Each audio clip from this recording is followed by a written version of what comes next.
before I start this podcast, yes, I know about the whole Vince McMahon resigning from TKO story. I just don't feel like it's appropriate due to the graphic nature of the story to be put on this podcast.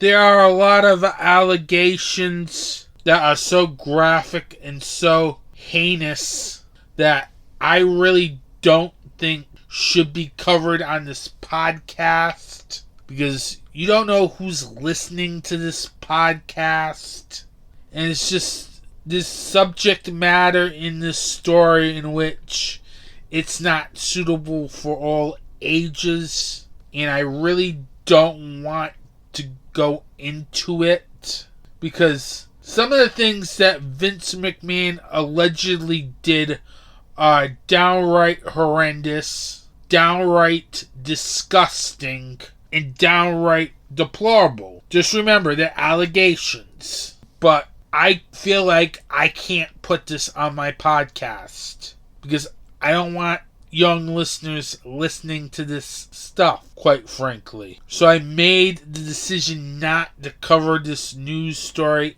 at this time. If there's like more blowback to it, like people getting fired and everything, I will cover that aspect. If anybody from the WWE side gets released by Endeavor, if Endeavor decides to fire them, I will cover that side of the story. But the main focus on that story, I will not cover on this podcast, because I just feel like it's too graphic enough that it shouldn't be covered on this podcast. And this is supposed to be an all ages podcast, not a R-rated podcast. So thank you for your understanding on this matter. If you people are wondering why I'm not covering this news story, this is why. Now with the podcast. Welcome to another edition of Anthony T's Horror and Wrestling Show. I'm Anthony T. In this edition, it is the 6th Annual Horror Show Awards. It's usually reserved for the best performances and best technical categories of 2023. It's more like my version of the Oscars, but it's kind of the horror Oscars, in my opinion. So that is going to take up this whole show. Normally, I just talk about it, how this is basically one of the most difficult, if not the most difficult show to produce, as I don't do news segments on these episodes, the first couple episodes of the year. But it seems like I have 5 billion reasons to start this podcast off with a news segment here. That's right, 5 billion reasons. Now, I really wish I had that Austin Powers theme. You know, the scene where Dr. Evil is talking to the UN and is making his demands, and it has this sound where he says, $1 billion. Now, seriously, I wish I could say that for $5 billion. Because, yes, WWE Raw has a new home, everyone. And I know this is going to piss a lot of people off, as WWE Raw is going to Netflix. And I know it's going to piss a lot of people off. Just ask NFL fans who had to go to Peacock to watch the Chiefs versus the Dolphins. They don't like having to go to streaming services to watch their programming because it's now behind a paywall. This pisses off a lot of people, I can guarantee you. This is definitely going to piss off WWE fans, because now they're going to pay for Netflix if they don't have it, on top of having Peacock. If you're the diehard WWE fan, now you have to subscribe to Peacock and Netflix starting in January 2025. Another base I think should really be pissed off is the Netflix base, because your bill is probably going to go up. Seriously. And this is a big gamble for Netflix. I know, a lot of people who have Netflix are not going to be happy that WWE is on their network, or the fact that Netflix paid $5 billion for WWE Raw. Because a lot of people who go to Netflix aren't going to see WWE programming. Let's face it, everyone. They just want to see movies. That's it. Comedic specials. That's it. When they find out there's a price increase, and yes, there'll probably be another $2-3 price increase because Netflix is paying $5 billion for this for 10 years. It's not going to sit well with people who have Netflix. I can guarantee you that. And it really puts a lot of their scripted shows in danger. Thankfully for Netflix, they didn't go all in, as they can opt out of this deal after 5 years. And there's also an option for Netflix to extend it for another 10 years if they really wanted to. So literally, WWE Raw could be on Netflix for 20 years if they do very well. It is a big deal, as Netflix has the complete rights to Raw, meaning every territory, US, Canada, United Kingdom, I believe Latin America as well, are all going to be on Netflix. And it really will be interesting to see if it lasts 10 years. Because they do have an opt-out after 5 if things go south. Which is probably a good idea, because this is the first of its kind.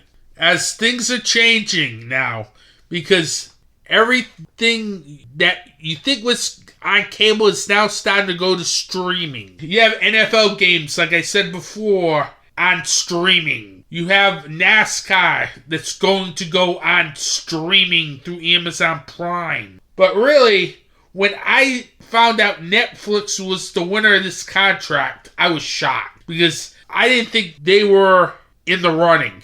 Because all along I was hearing either Disney, WB, Discovery, or Amazon Prime. Nobody had Netflix. But it's amazing that Netflix was sort of a dark horse here. Because the thing is with Netflix is, they don't have experience running live streaming programming. They may have, I think, done it once or twice, and it didn't work out too well from what I heard. So, I don't know what they're doing, seriously. But then again, maybe they can work things out since they have a year, because it won't happen until January 2025. Meaning, WWE Raw will be out of a home from October to January. Which is weird. Seriously. You think it would start in October after the USA deal, but no. This is going to be a real test to see if a viable property like WWE can survive on streaming.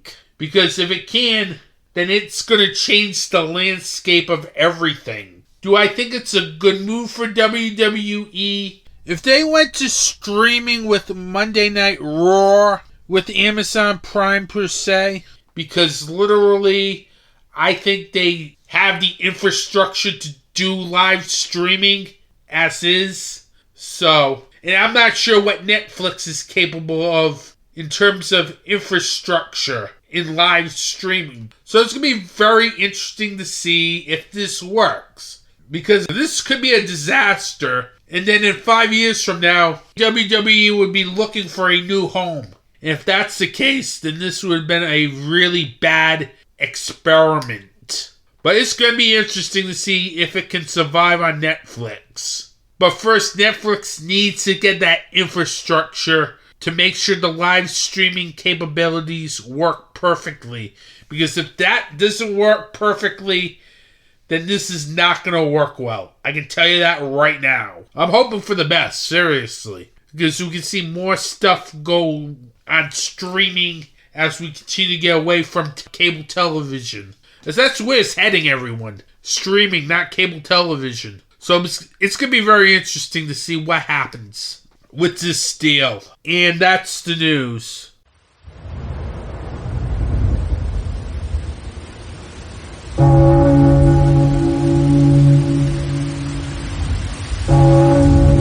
Welcome to Dark Discussions, your place for the discussion of horror film, fiction, and all that's fantastic. A weekly podcast where the discussion is about the most recent horror and genre films. Intelligent talk on a genre that deserves intelligence. A conversation between co-hosts discussing not only the films but also the connotation that the directors and screenwriters are trying to articulate. When you want more than a review, listen to Dark Discussions. And speaking of perception, there's just one more scene I want to talk about, which is after Caleb discovers that Kyoto's a robot. Kyoto kind of peels off her skin, showing him what's underneath. Now, wait a minute. I know where you're going with this, but tell me you weren't already thinking this 15 minutes earlier in the film. Exactly what he's thinking at that moment. Which is he's a robot, too. Oh, I considered the possibility. Right, and that's what I like, is the fact that the writers were smart enough to know that this is what the audience would be thinking. We've all seen Blade Runner. Right, exactly. www.darkdiscussions.com, wherever podcasts are found.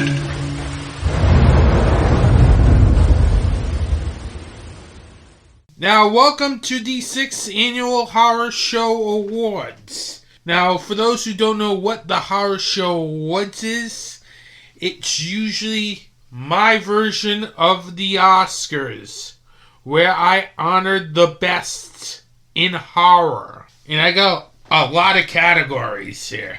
So that's usually the big show, probably the most difficult show besides the Horror Whammies to produce every year. Now, since I got so many categories, seriously, we got about pretty much 17, 18 categories to go through here. It's more categories than the Horror Whammies, that's for sure. But it's focusing more on the positivity of 2023. With that, let's start off the 6th Annual Horror Awards show. First up, film or film studio that surprised me in a good way, either in something I didn't expect or it surpassed my expectations.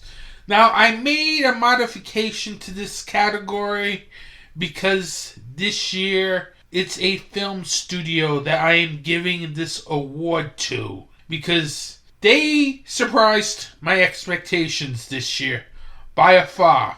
But first, last year I chose for the award Terrifier 2 making $10 million at the box office, which totally surprised me because literally I thought this was going to be a one and done for Terrifier in terms of weeks in theaters, but it wasn't. The 6th Annual Horror Show Award for film or film studio that surprised me in a good way, either in something I didn't expect or film that surprised my expectation, goes to Full Moon Features, receiving 3 5-star ratings. Now, every year I rate films on Letterboxd. If you don't know, that's the site where you pretty much rate films, write reviews for films. I use that site to keep track of my top 10 list of the year. Well, when the year ended, I ended up having 3 5-star films from Full Moon Features. And this was a company last year in 2022 where it was not a good year sitting through some films there.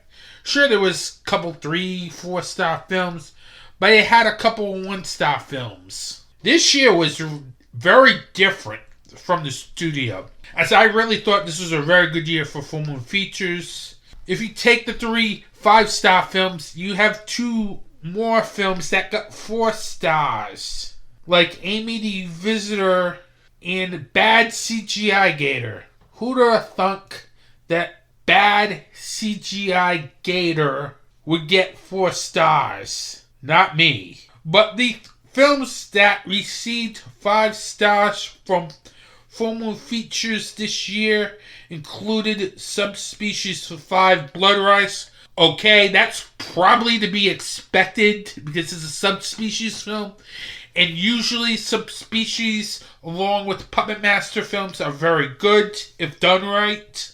And with the same crew on the Subspecies films from past on it, there is basically no way that this film was going to be a bad film. I had high expectations that was met for this film. But you had 2 films that really surprised me from the studio. First, Bring Her to Me. Now, this is a film where I just didn't think would work. Seriously. It has more of the erotic horror feel to it, but this film does a very good job really blending in the horror and the erotic elements to it, making it a very entertaining film. And I also really loved the twist ending to this film as well, as it seems like there's been a lot of twist endings to Full Moon feature films this year, which have been good. It's been for the better. Seriously, for this company. You can't do the same films where you just do the slasher genre with the dolls and so on. And the other one actually deals with dolls. Or demonic toys, to be exact. So when I went into Demonic Toys Jack Attack, I had 0 expectation of this being very good. I literally thought it was going to be like the Baby Oopsie series, where it'd just be silly, dumb. The first Baby Oopsie film was good. The second 2 was alright. It just got too silly. And I really thought Demonic Toys Jack Attack would be silly. But instead, it was downright horrifying, very gothic. It was something where I wish that film was at least 90 minutes. As that could have gone 90 minutes. But it had great writing, very good acting in the film, and a very good twist ending too, which I liked a lot. Wasn't expecting that one. Seriously. And that's what made Full Moon Features very good this year, quite frankly. It's the fact that they gone outside the box. They're going away from the toys and the stupidity of some of their films. And yes, I know they did Bad CGI Gator, which was a good film, surprisingly. I had fun. And I'm not a fan of those stupid, dumb films, but it was good. It was fun. But they've done a lot of serious stuff this year. With Demonic Toys Jack Attack, Subspecies 5, Bring Her to Me, Amy the Visitor. This is a year where a lot of the Full Moon Features stuff was very dark. And it really pays off in quality. This is probably one of their best years since the Paramount era. Because I can't remember a year where Full Moon Features has had this great run of films. You'd have to go all the way back to the Paramount era. Seriously. Where you had your Puppet Masters, your Shrunken Heads, your Lurking Fear, the Trancers films. It's been a long time since Full Moon Features has been very good. And we haven't even gotten the Primevals yet, which should be coming out this year, finally. As everything is done with that film, it's currently playing film festivals, last time I heard. So eventually that's going to be on the streaming service. And also I would love to see them partner up again with Screambox. They did it with Subspecies 5 Blood Rise. Because if they partner up with Screambox with these films, it would be a great way to at least get 80-minute films which would be great for the studio. Because I got a feeling, I hope we get more of that in 2024. Because I got a feeling probably the Primevals is going to end up on Screambox. That's probably a prediction there. I'll make that prediction right now that the Primevals will make it on Screambox. Enough with this rant. We're going way too long here. But for a Full Moon Features fan like me who grew up watching horror on USA, on the Sci-Fi channel, and watching all these Full Moon Features films on there, I have to say this was the best year that Full Moon Features has had since the Paramount era. Definitely subscribe to the Full Moon Features channel because they've got some good stuff from this past year. Next up, Best Score. Last year I chose Dark Glasses. The 6th Annual Horror Show Award for Best Score goes to No One Will Save You. Now, No One Will Save You is one of those films where it's completely dialogueless, with the exception of maybe a couple of words of dialogue. That is it. As this film heavily relies on performance, emotion, but one of the things that also really made this film very good was the film's score. As the score really needed to be good as well to be a part of this film, because literally when you're dealing with a film that is pretty much silent in terms of speaking, you better have a very good score to accompany that film, or else you're not going to have an entertaining film, because you need to hit those terrifying notes, you need to hit those emotional notes in the score. And this score does that very well, as it feels like another character in the film. It really made this film entertaining, and it helped really move this film along a lot. As this could have been one of those films that really just fell flat on its face, but it just has a great score to lift this film up to the point where you're continuously watching this film and interested in the action and story. It's like the old silent film days where they would have the score be the center point. In this film, the score felt like the center point of this film, and that's what you need. A score that feels like the center point of a film when you have no dialogue. And that's what happened here with No One Will Save You, and that's why I gave it Best Score. Next up, Best Costume. Last year I chose Pearl. This year, the 6th Annual Horror Show Award for Best Costume goes to Evil Dead Rise. Now, one of the things I liked about the costumes in this film was it had a very dark, grungy feel to it. Especially when you had the setting of this rundown apartment building.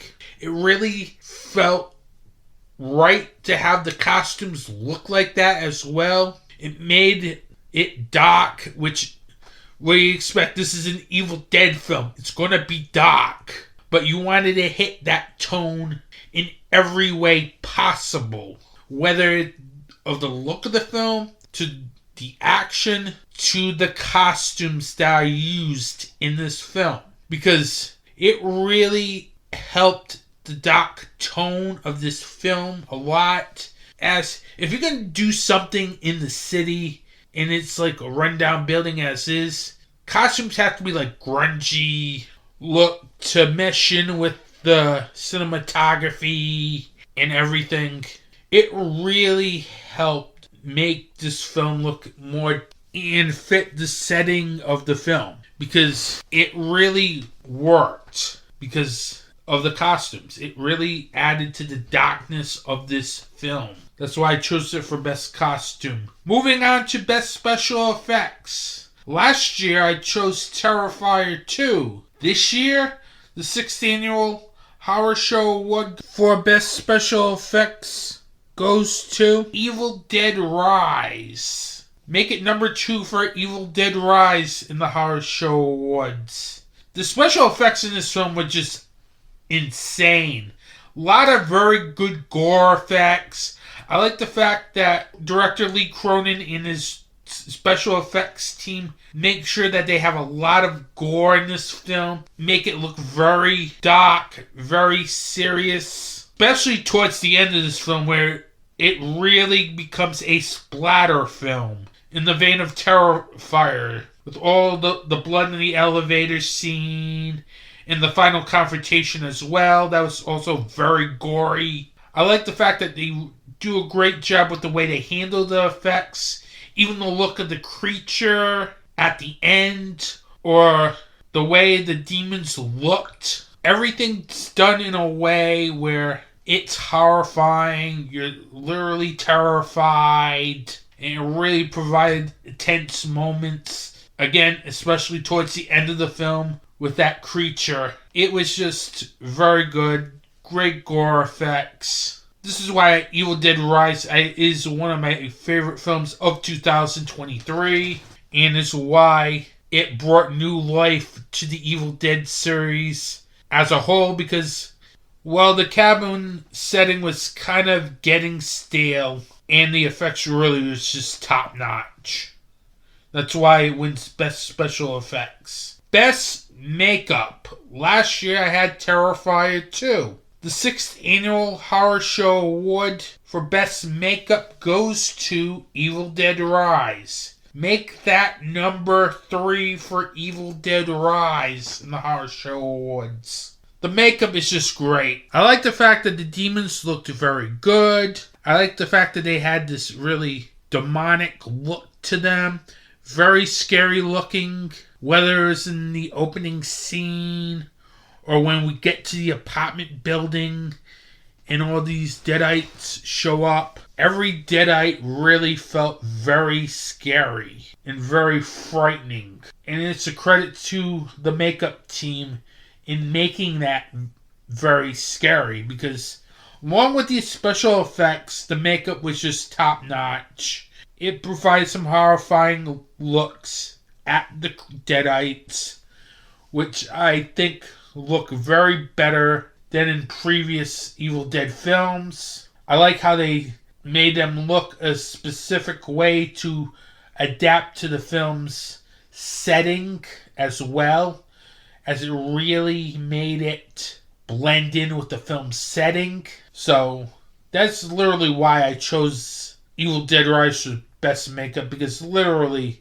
the deadites are very horrifying in this film. Probably more so than in any other Evil Dead film in terms of look. Next, Best Cinematography. Last year I chose Pearl for Best Cinematography. The 6th Annual Horror Show Award for Best Cinematography goes to Infinity Pool. Now, one of the really good things about Infinity Pool was the way this film was shot. It had a very dark feel to it throughout. I like how the cinematographer made sure that the look of the film had this dark and dreary look to it. It really added to this film to the point that it was an asset to this film. As this is a twisted film that relied on twisted imagery. And the cinematographer in this film captures it very well here, as it provides some very twisted images in this film,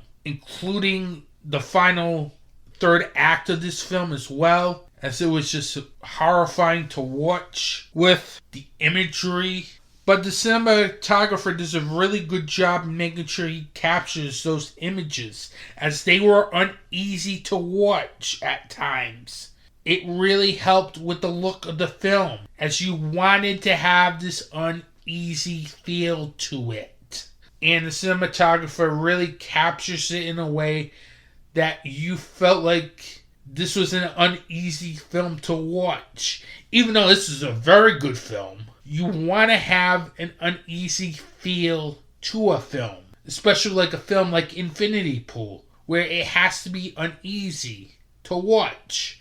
to get the effectiveness of the horror. And the cinematographer in this film does a really good job capturing all the images here, as it really provided some great twisted moments that made it horrifying and made it intense. That's why I chose Infinity Pool for Best Cinematography. Moving on, Best Editing. Last year, I had Pearl for Best Editing. The 6th Annual Horror Show Award for Best Editing goes to No One Will Save You. Now, No One Will Save You is a film that is dialogueless. So, one of the things that this film really needed to do very well and succeed was the editing process. Because you could have scenes that go on for way too long, especially when you're in a film that has very little dialogue to begin with. But I really thought the editing really helped the pace of this film a lot, because it helped move the story along, it helped keep your interest, and it also helped that the scenes didn't feel like they were dragging on to the point where you're just sitting there being bored or just sitting there complaining why there's no dialogue. The editor in this film does a really good job in making sure that the scenes have an impactful feel to them. He lets a lot of the action go on, which is good.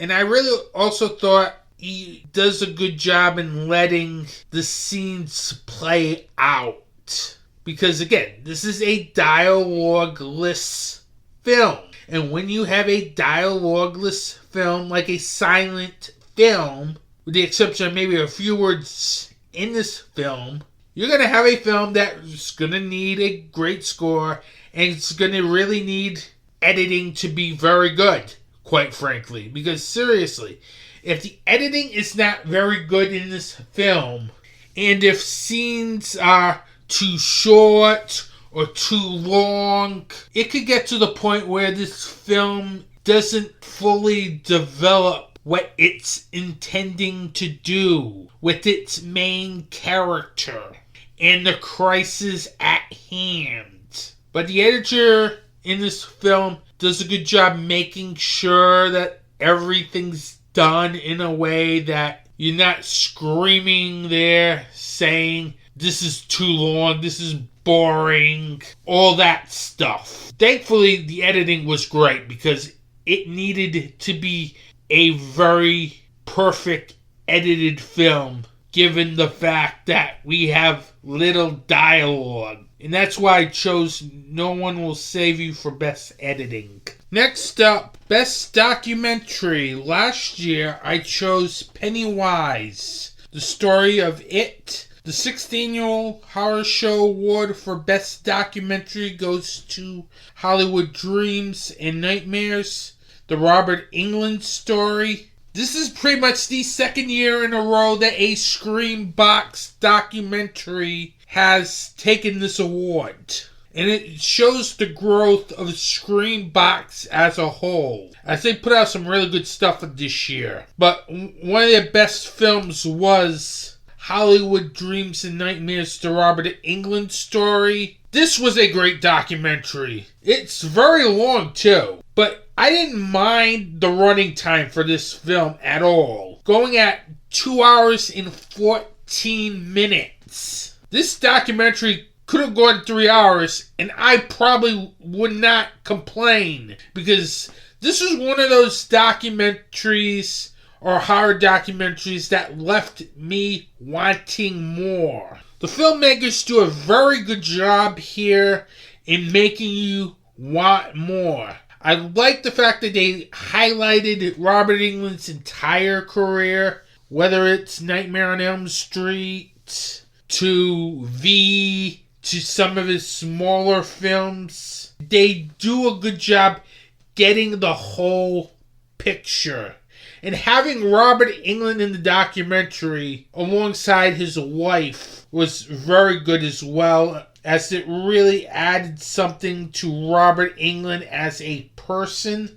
I also like the fact that the filmmakers really took the time to make sure that this documentary was great. Because I wanted to see a Robert Englund documentary from the moment I saw the Kane Hodder documentary, To Hell and Back. And it ranks up there with Kane Hodder's documentary. But I probably prefer Kane Hodder's documentary a little more because of the stories that he goes into in his past, which made it more interesting.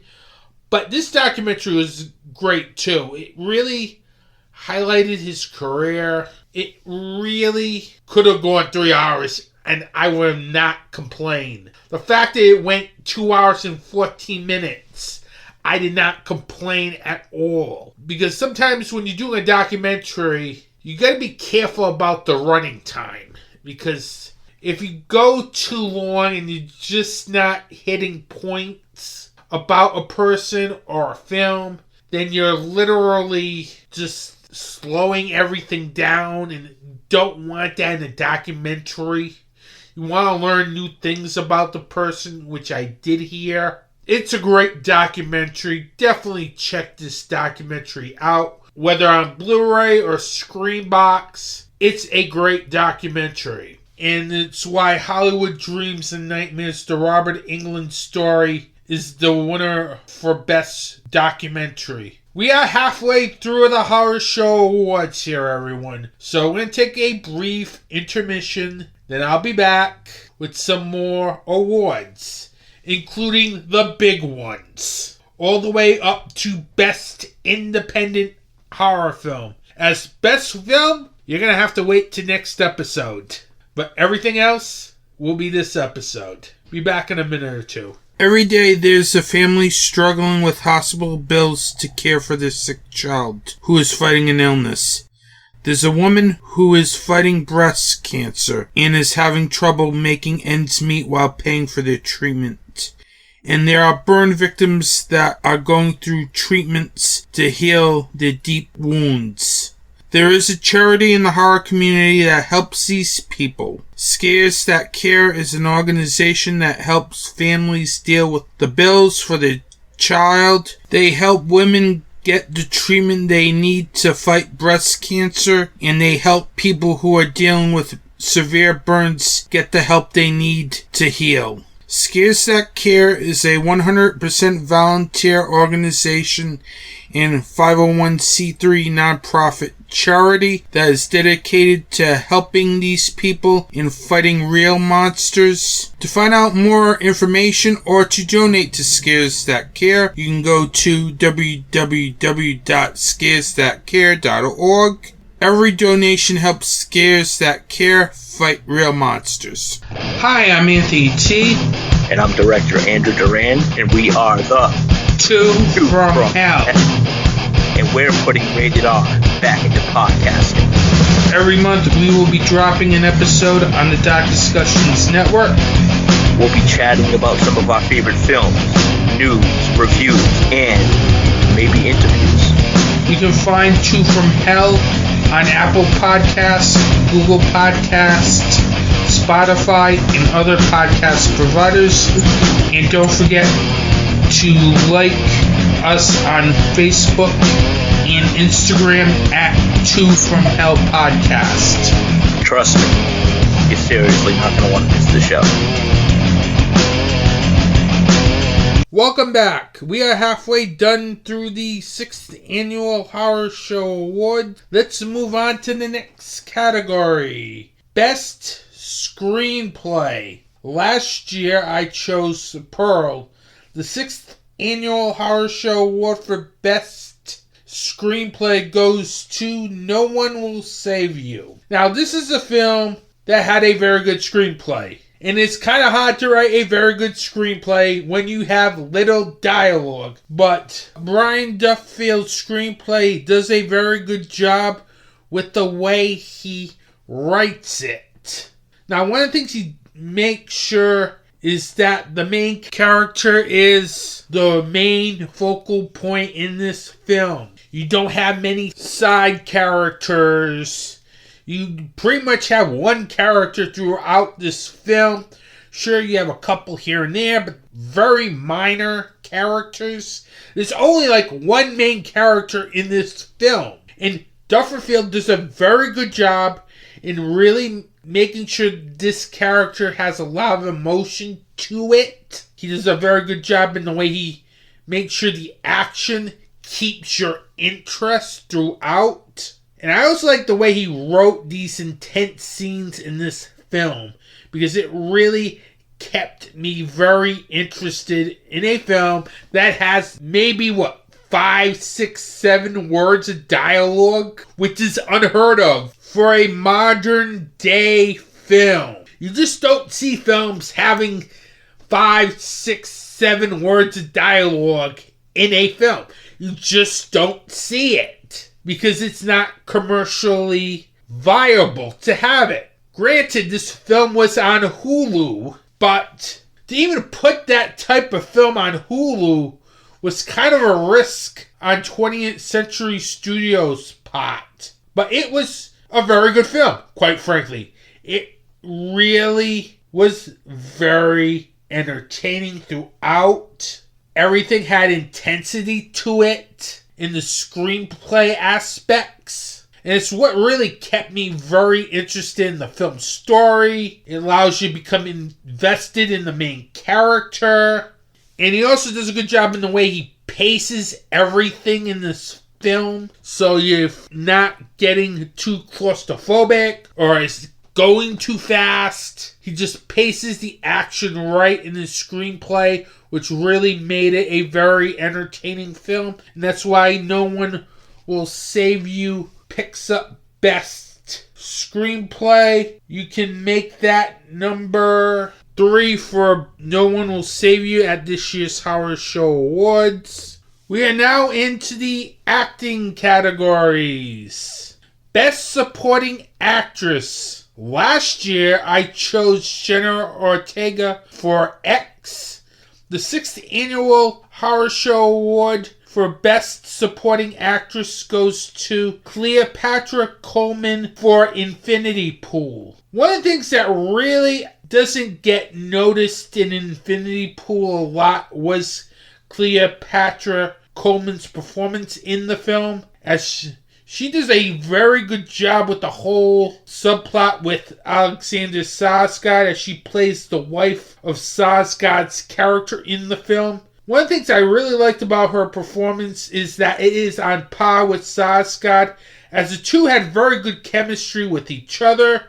It helped made the whole couple's dynamic subplot work even better, as I was really into this whole relationship that both Skarsgård and Coleman had in the film. Especially in the scenes where the marriage starts to deteriorate, with all the happenings going on around Skarsgård's character and how it's affecting his relationship with his wife.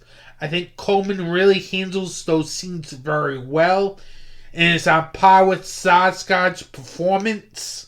It made me very engaged with the whole subplot of the whole relationship, as Skarsgård's character gets drawn into this underworld of this resort. She really does a good job making her character stand out in the limited time she had in this film. If there was really anything that was wrong with Infinity Pool, was the fact that we don't get to see much of this relationship, as she pretty much leaves the film midway through the film. But I would have loved to have seen more scenes in the relationship in which her character and Skarsgård's character had, as that was, I think, one of the most interesting things in that film, besides all the weirdness and crazy stuff that goes on in this film. But it's Coleman's performance that really made that whole subplot work very well. And that's why I chose Cleopatra Coleman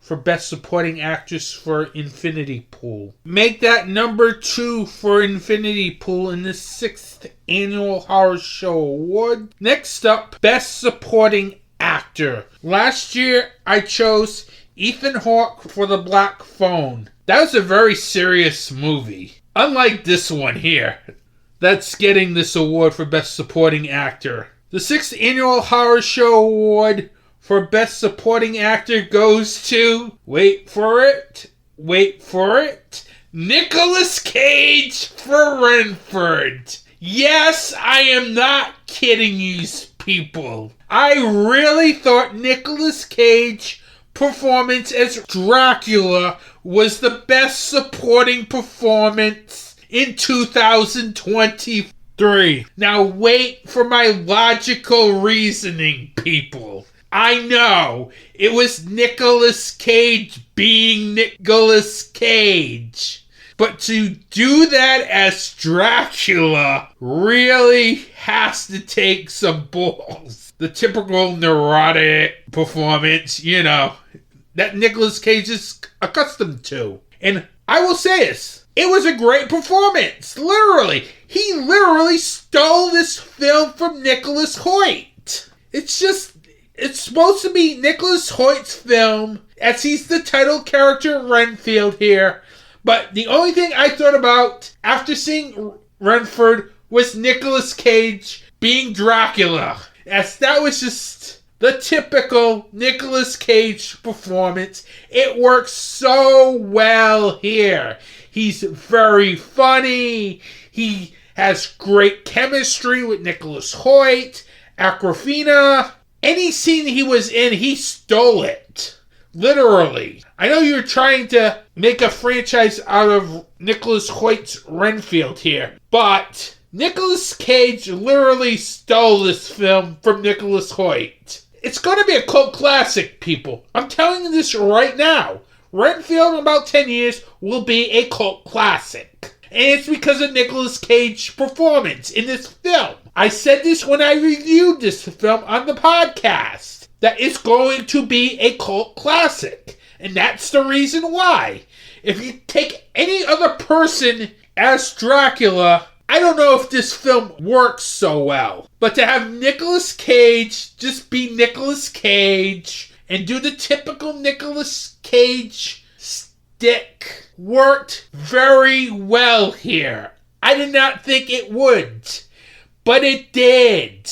It literally was one of my favorite horror comedies of the year. Not the best horror comedy. There is another film that beats Renfield. I may talk about that next episode. But if you take Nicolas Cage out of Renfield, it's a totally different film. Let's face it. So that's why I chose Nicolas Cage as Dracula for Renfield for Best Supporting Actor. Because literally, you take Nicolas Cage out of this film, it's a totally different film. Let's face it. I don't think anybody else would have put that charismatic performance into one of the most iconic horror villains of all time besides Nicolas Cage. And it was literally one of my highlights of 2023. Nicolas Cage being Dracula. And doing the role very well, quite frankly. That's why I chose her for Best Supporting Actor. Moving on, Best Actress. Last year I had Mia Goth for Pearl and X. The 6th Annual Horror Show Award for Best Actress goes to Caitlin Dever for No One Will Save You. One of the things that really makes No One Will Save You very good was Caitlin Dever's performance in the film. She does a very good job in making her character very interesting throughout this whole film. Given the fact that she rarely spoke in the film, she does a really great job conveying the emotions that her character goes through during the course of the film. As this is one of those films that you literally have to convey your emotions through expressions and everything. And Deborah does a very good job in doing that, as this is a difficult role, as she had to really make this character very interesting through various mannerisms, facial expressions during the course of this film to sell the action, especially the scenes where she's being chased by the aliens in the film. She does a great job in making you engaged in the action and her character. And this is something that is really one of the things that I really loved about No One Will Save You. As this is a really difficult role to pull off, but Deborah does a very good job in making sure she doesn't overdo the mannerisms. It doesn't get annoying, and you really actually care about this character, even though she's going through a hellish experience. It kept the movie interesting throughout its running time. The way she really takes charge of her role and really made it a highlight of this film. As there could have been other actresses I could have gone to for this award, but this was more difficult to pull off. And when it's pulled off perfectly, those are the performances I like the best. And that is why I chose Kaitlyn Dever for Best Actress for No One Will Save You. Make that number 4 for No One Will Save You at this year's Horror Show Awards. Moving on to Best Actor. Last year, I chose Mason Thames for The Black Phone. The 6th Annual Horror Show Award for Best Actor goes to Alexander Skarsgård for Infinity Pool. Now, Infinity Pool was very well acted in this film. Literally. I've already talked about Cleopatra Coleman's performance in this film. Mia Goth was also very good in this film as well. But the lead character in this film, Alexander Skarsgård, was just great, as he really helps drive the twisted action that goes on in this film.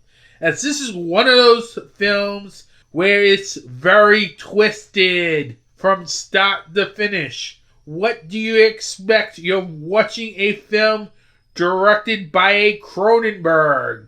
Either David Cronenberg or his son Brandon Cronenberg will give you twisted films.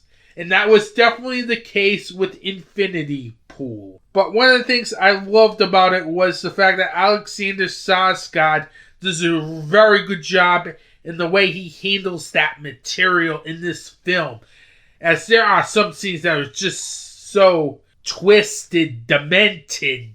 But Skarsgård really pulls those scenes off very well in this film. He does a great job with the way he plays his character in the film, as he brings a level of intensity to his role, as he does a good job bringing these twisted moments to life, including moments where the character is humiliated, to the final third of this film where he was just on fire with his performance. Another thing that I liked about his performance was the fact that he was able to make his character very interesting as his character descends into madness. He does a good job in making sure that this character doesn't go way too off the spear. He makes sure it's not overacted. He makes sure that you're watching a character that is going through hell and back. He pulls this role off very well here, as it really makes this film very good. I really enjoyed Infinity Pool, as this is just a twisted psychological horror film that will haunt you after the credits run. It is just downright twisted. And one of the main reasons why it works so well is Alexander Skarsgård's performance, as he also does have great chemistry with his co-stars too, which also really made this a very entertaining film. And that is why I chose Alexander Skarsgård for Best Actor for Infinity Pool. Make it number 3 for Infinity Pool at this year's Horror Show Awards. Next up, Best Director. Last year, I chose Ty West for Pearl. The 6th Annual Horror Show Award for Best Director goes to Lee Cronin for Evil Dead Rise. Now, this is a film that really surprised me a lot this year, Evil Dead Rise. Because going into this film, I did not know what to expect. I never heard of Lee Cronin, with the exception of the fact he did a film called The Hole in the Ground. And it really was a director that hadn't done much up until Evil Dead Rise. So, there was this kind of mystery going into this film. But I really thought the direction of this film was great. One of the things that I really liked about the direction of this film was the fact that Cronin does a really good job keeping the action moving. I liked the fact that he makes sure that everything is going at a good pace. This is what you want in an Evil Dead film. A lot of action, a lot of gore, a lot of intensity. Cronin does a really great job in capturing the action, directing the action, making sure the action had intensity to it. It really made for an excellent film. And another thing that I really liked about Lee Cronin's direction was the way he directs his cast here, especially his two leads in the film, as I thought he makes sure that the lead performances in this film stand out. He does that by making sure that he gets intensity out of both of his actresses. He makes sure that they're both committed to the role. And that's something you want in a film and in a director, to make sure that his actors and his actresses are committed with the material, no matter what the film. And Cronin does a great job here, as it provides some really gory, intense moments, some really notable moments from this film, and that comes from really good directing.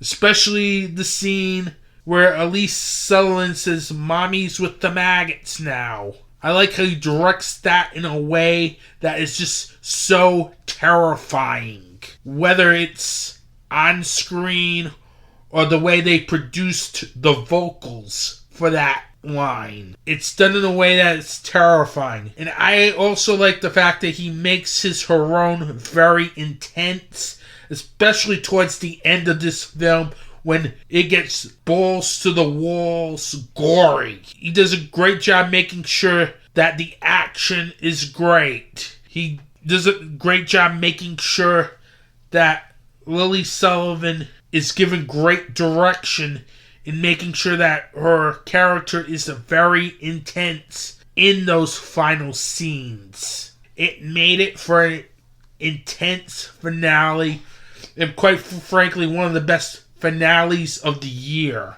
in horror. And it goes to directing. You have to direct the scenes. You have to make sure the direction is really good, that the final product comes off as an intense thrill ride. And that's what Evil Dead Rise was, an intense thrill ride. And it's a credit to Lee Cronin's direction. And that's why I chose him for Best Director. Make that number 4 for Evil Dead Rise in this year's Horror Show Awards. We are up to the final 2 awards in this year's Horror Show Awards. Best Foreign Horror Film and Best Independent Horror Film. Last year, for Best Foreign Horror Film, I chose Dario Argento's Dark Glasses. For Best Independent Horror Film, I chose Pearl. The 6th Annual Horror Show Awards for Best Foreign Horror Film and Best Independent Horror Film goes to Talk to Me. Now, this is a film that came out of Australia and took the horror world by storm this year. This is one of those films that literally came out of nowhere. It played at the Sundance Film Festival. Then A24 picked the film up for distribution. Then it surprisingly did well at the box office. One of the things that really made this film great was the direction from Michael and Danny Philippou, as they both did a great job keeping the action moving. It had a very intense feel to it, as they did a great job with the direction, whether it was the action scenes or the dialogue scenes. It really helped made this an entertaining film. They also did a great job directing the cast as well. The film also has strong female lead performances from Sophia Wilde, Miranda Otto, and Alexander Jensen. The film also had very uneasy and gory moments as well, which made it horrifying to watch at times. It also has a very good screenplay from Danny Philippou, Bill Hitzman, and Daley Pearson. They make sure they do a good job in handling the characters and spending time with them and developing them before all hell breaks loose. I like how films spend time with their characters before they start with the action. This does this very well here. They do a good job creating intense moments, intense scares. It really made for a very entertaining film. And it's really one of those films that literally surprised me. Because this is one of those films that had a lot of hype to it. And when it has a lot of hype to it, then sometimes these films don't work out very well. Talk to Me works out very well. I thought it was an excellent film. It really is something that people need to go out of their way and watch. Even if you're not into these Australian horror films, it's still a very good watch from an acting standpoint, direction standpoint, and from intensity. It was just an entertaining film from start to finish, and why it's popping up on a lot of people's list end of year. And that's why I chose Talk to Me for Best Foreign Film and Best Independent Horror Film, giving it 2 wins in the Horror Show Awards. And with that, it wraps up the 6th Annual Horror Show Awards. Here's a quick recap of the awards. No One Will Save You and Evil Dead Rise got 4 awards. Infinity Pool got 3. Renfield got 1. Hollywood Dreams and Nightmares, the Robert Englund story, got 1. And Talk to Me got 2. And that's it for this year's Horror Show Awards. You can follow Auntie T's Horror and Wrestling Show on these social media providers. At Auntie T's Horror Wrestling on Facebook, Instagram, and the Slasher app. You can find Auntie T's Horror and Wrestling Show on Apple Podcasts, Google Podcasts, Spotify, and other podcast providers. You can also listen to the podcast at youtube.com/@FilmArcadeMedia and DocDiscussions.com.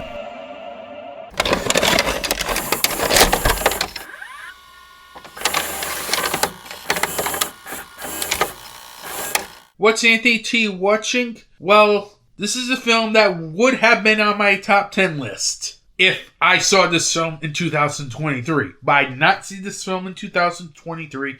In fact, I saw this film right before the end of production of this episode. So it doesn't count for the best of 2023. But I just figured I'd get it out of the way because it's such a very good film. I'm talking about Joe Lynch's latest film, Suitable Flesh. Now, this is a film that's based on an H.P Lovecraft story, The Thing on the Doorstep. Now, one of the things that really attracted me to this film was definitely Joe Lynch directing. Plus, it has Barbara Crampton in it. Plus, it has Heather Graham in it. Plus, the screenplay was written by Dennis Pioli from Reanimator fame. So, this was definitely a must-see for me, as I was literally hoping this would come to streaming on Shudder before the end of 2023, but it didn't. So I ended up waiting until I got physical media for this title. But anyway, I really enjoyed Suitable Flesh a lot. This film had a lot of Reanimator vibes to it, from the look of Mr. Tonic Hospital to the tone of the film, which has this very morbid-like tone to it, to the point where it really felt like it could take place in the Reanimator universe. One of the things that I really liked about it was Joe Lynch's direction. He does a very good job with the way he approaches this film. I like how he is able to direct serious material like this. He does a very good job in making sure that the scenes fit the tone of the screenplay, whether the way he approaches those scenes, to the way he directs the dialogue. He keeps the action moving, which is a credit to Joe Lynch's direction, as he's really an underrated director. I'm surprised he hasn't gotten many films to his credit in the horror genre, because the guy can direct horror. We saw it in Chillerama, we saw it in Mayhem, and we see it again in Suitable Flesh. I like he also keeps the material engaging throughout, whether it's the way he handles his cast, as he makes sure that he gets the chemistry within the cast to work so well, as they really gelled in this film, as there were some really good performances in this film from Heather Graham, Judah Lewis, Jonathan Screech, and Barbara Crampton. All of them had very good performances in this film, especially Heather Graham's performance in this film, as it really stood out from all the other performances in this film.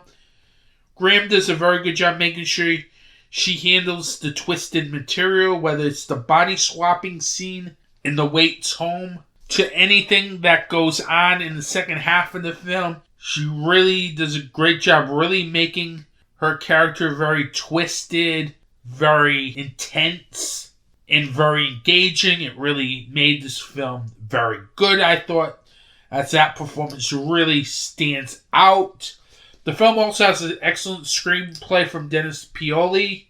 He does a very good job making sure this film had a morbid and gothic feel to it, whether it's the way he writes the main characters, to how he slowly builds the tension in the film. It really made for some interesting scenes.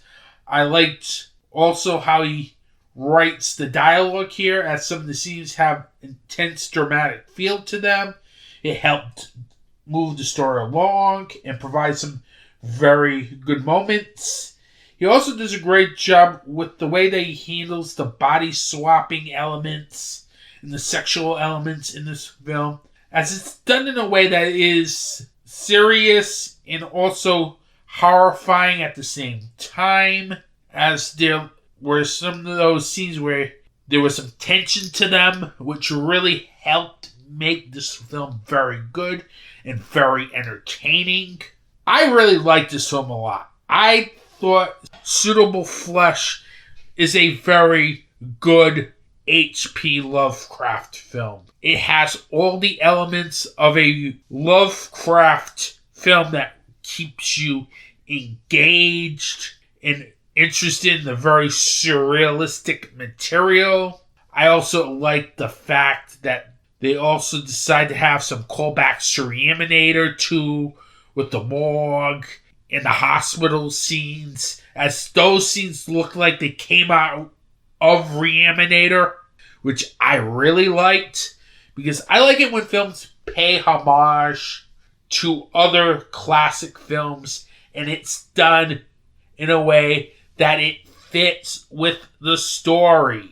And this is the world of H.P. Lovecraft. So if you have those scenes look like the same from Reanimator, it's going to fit very well. And it doesn't feel out of place or distracting. And that's what I really liked about this film. It pays homage to Reanimator and all the other films. And this is a film that I think Stuart Gordon would be proud of, as this would be the type of film that you could see him directing, quite frankly. Overall, this is definitely worth checking out. With its great acting, its very good screenplay, and great direction from Joe Lynch, Suitable Flesh is an erotic horror film that really pushes the limit and provides for one twisted thrill ride. 5 stars. Next episode will be a quick turnaround, as it will be the best of 2023 episode, as I will be joined by Philip Perrone and Barrett Heister from Doc Discussions podcast, as we'll chat about the top 10 films of 2023. I'll also have a couple questions to ask as well. Besides that, I will also have my first 2024 review. That's right. The film that will go wire to wire with every other release in 2024. Not telling you what it is. You have to listen to episode 111. And episode 112, still debating what to do on episode 112. I kind of want to get a guest on, but I also have the Royal Rumble to deal with too. So I haven't decided if I want to bring a guest on or do the Royal Rumble review. But I will chat about the Royal Rumble in one way or another in episode 112. Whether it be in the news segment or an interview, because I want to get back to interviewing. That's something I really missed last year on this podcast. With the strike and everything, I didn't want to interview any directors or anything because of the nature of the strike. I want to get back to interviewing this year. That's one of my goals for this podcast, as that's been severely lacking in recent months here on Anthony T's Horror and Wrestling Show. So I'm debating what to do on episode 112. With that, I want to thank you for listening to this podcast. Have a good day. Support indie wrestling and support indie horror.